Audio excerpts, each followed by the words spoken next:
what happens? Doubt, question marks, thinking, should we go back? Are you sure?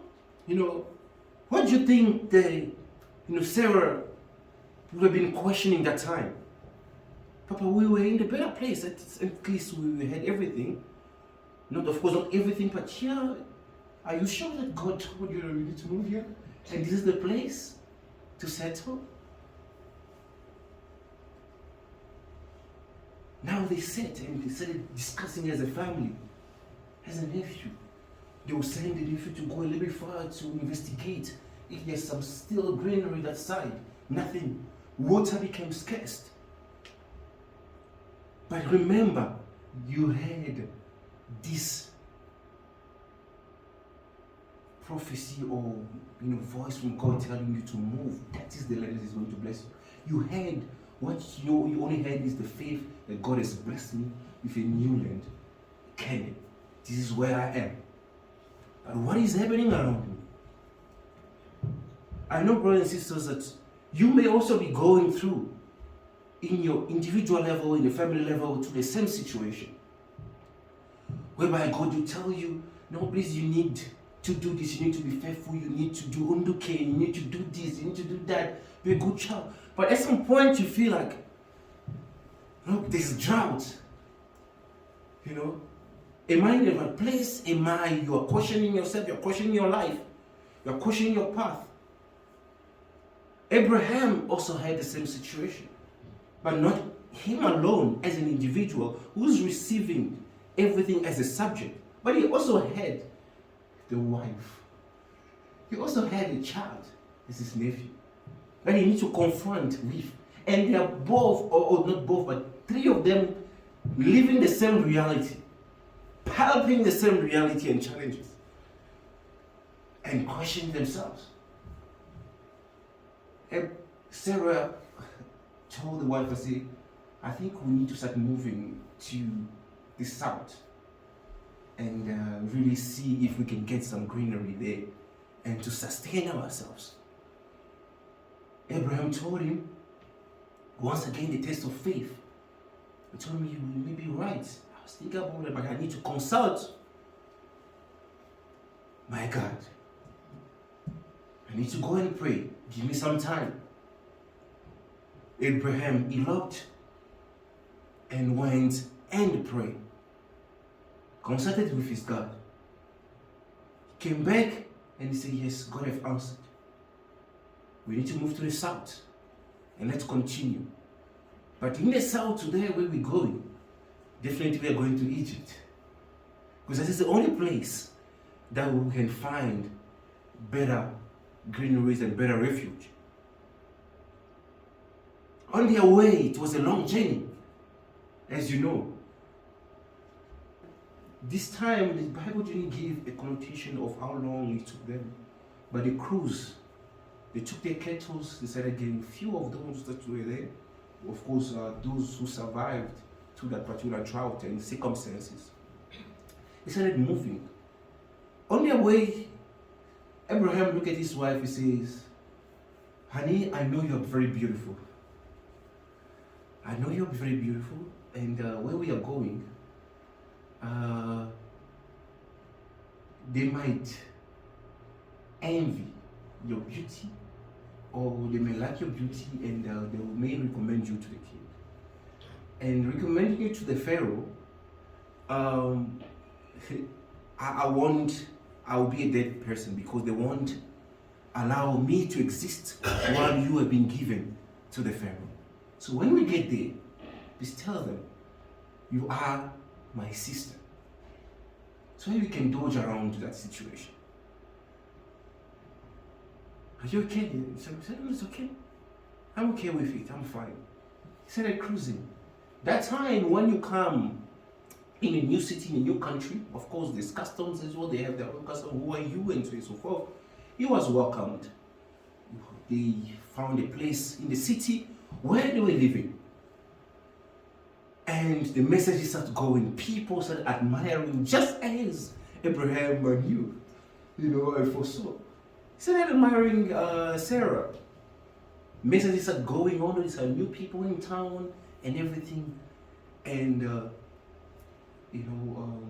Pharaoh decided to welcome them in the palace and then question them, who are you? And someone is the, I'm Sarah. Who are you with? No, I'm with my brothers. And guess what? Pharaoh took Sarah, housed him kind of in captivity in the palace. Going out, he took care of him. He took care of her. Sarah was well housed, nicely taken care of, and so on and so forth. Abraham was there in the city, thinking, what is happening? My wife is now in the Pharaoh's palace. The test of faith once again. But God, you promised me a land that I'm going to be, rich. I'm going to be a father of a nation. I will have everything. Am I talking to someone? Right? That might be your situation. It's going from better to worse. To worse, what is the other superiority of worse? Terrible. In a way that is even touching your relationship with your wife. Your wife has been taken away, is now in the palace, where milk and honey, gold and everything. Now you are alone with the nephew. You are questioning God. Your faith is shaking. Is this God? Are you really existing? I'm giving up. But Abraham held tight. The Bible says his heart was fuming. He was getting out of patience. Lo and behold, what happened because of that relationship with Sarah and Pharaoh? Pharaoh started pampering Sarah. He gave him a lot of cattle, a lot of wealth. He gave him gold, silver, and something. When he's giving the family. Of course, Sarah is still in the palace, so Abraham and the nephews taken care of. They had a big plot, a lot of cattle, more than what they had. Now the question is this the Canaan? Is that the real land that God was promising? Something started getting to shape. As Sarah was pampered, of course, the Bible didn't mention, but I'm assuming that Pharaoh had a relationship with Sarah during the time that he was in the palace. Calamity went into the palace. Servants started getting sick. Administrators and everything. Diseases. They had a room, of sick people. Doctors were there administering different type of medication. Nothing. Things were going. Now, Pharaoh was really fuming, calling people and asking what is happening, consulting. As people were getting sick, it was getting a little bit more because everyone were really sick. Now Pharaoh decided, what? This is a little bit. He also went and consulted, and upon his sleep, he received a revelation that indeed the wife that you are housing there is not Abraham's sister. Indeed, it is his wife. So you need to get rid of her. Pharaoh was very fuming. He ordered. He even went and called Abraham. Why did you tell me this is your wife?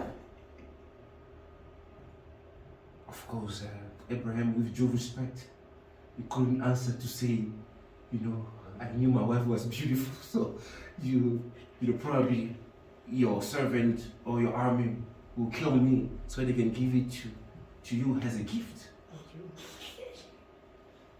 So Pharaoh ordered Abraham to leave the city, but with all the wealth. He didn't want them, so they should go. They should leave the city. They should leave the country with their wealth.